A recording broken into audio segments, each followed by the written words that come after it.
Hi guys, it's that time again, which is better, and it will be between The Sick, The Dying, and The Dead by Megadeth and 72 Seasons by Metallica. So if you're into thrash slash speed metal, then this video is definitely for you. So let's get into this.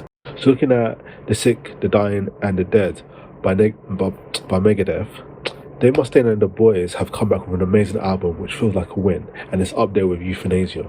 The album sounds similar to Dystopia but with a few improvements. Firstly, the better song style variation.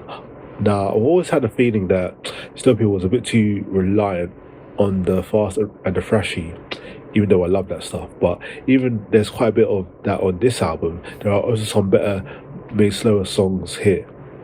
Secondly, the lyricism of the album is in a clear highlight, from the incredible seriousness of Chernobyl to the intentionally, and also a song that can be considered that's just gone over people's heads. Mission Mission to Mars. It's obvious that Dave put in quite a bit of effort to hone his lyricism here. Also, the typical cringy Mustaine political lyrics are thankfully non-present on this album. And thirdly, Dave himself sounds way better here than on Dystopia. And we also got some surprisingly good extreme metal-esque screams on Life in Hell. The songs are top notch, and the album starts off with the title track, which is very much akin to Dystopia. The title track fits the album perfectly and overall sounds like how Dystopia should have sounded and would fit within this album. We're then followed by a fast-paced and thrashy Life is Hell, Night Stalkers and Dogs of Chernobyl, which are all bangers by the way. The latter is one of the highlights of the album personally, and that amazing intro riff that slowly progresses into the first verse is simply massive, followed by a very solid middle section and the end with one of Dave's finest moments, both lyrically and songwriting.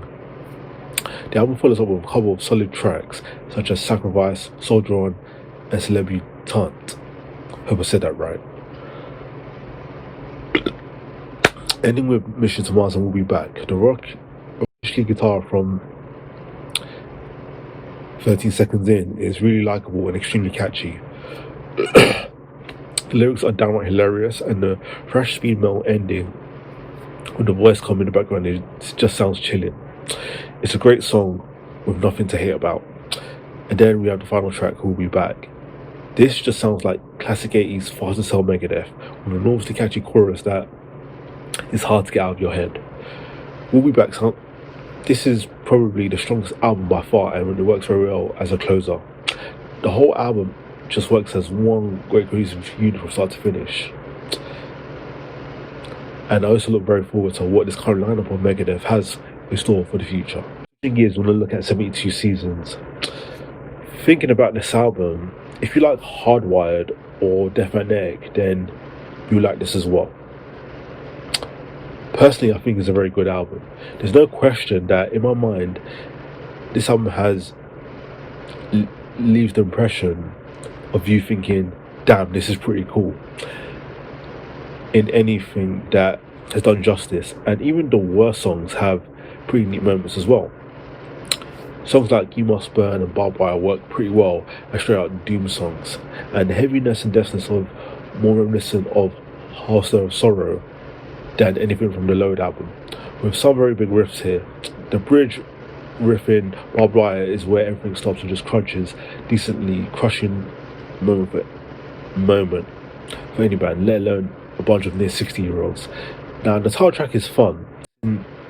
Light's great main riff makes Headful look like a bona fide riff lord, with a banger of a chorus on top.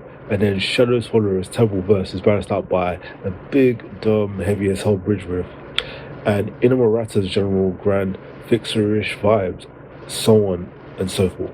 Even Lux Eternal works great in the context of the album as a break from the very good but still claustrophobic mid-temperatures that fill up the middle of the album. But every time I hear it, I just seem to like it more. The album is pretty mid-tempo, but it's also the best mid-tempo that Metallica has probably ever done. The slow songs are very, very good, and with a weight and conviction that most of their post-justice stuff doesn't really have. But I'm not sure I'd say the band sounds like it's... I think at this point in Metallica's career, I think they're trying to have fun now, so just trying to take themselves too seriously. They've done, in my opinion, they've done more than enough. So why not let their hair down? Guys, let me know in the comments down below what you thought was the winner album. Other than that, thanks for watching, and I'll see you next time.